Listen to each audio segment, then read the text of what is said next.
Entre janvier et juin de cette année, 18 Français ont réussi à entrer en Syrie ou en Irak, 4 fois moins que l'année dernière à la même période.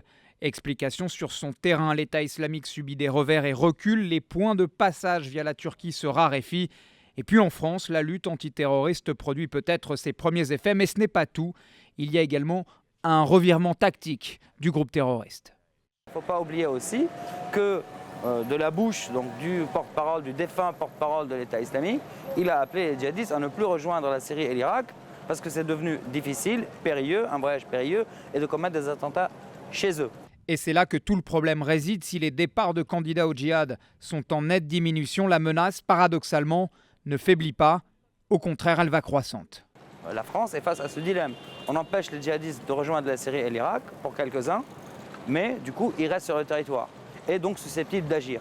Comme on a vu, le tueur de Magnanville, qui était fiché S, sur écoute, ça ne l'a pas empêché d'égorger ses voisins policiers.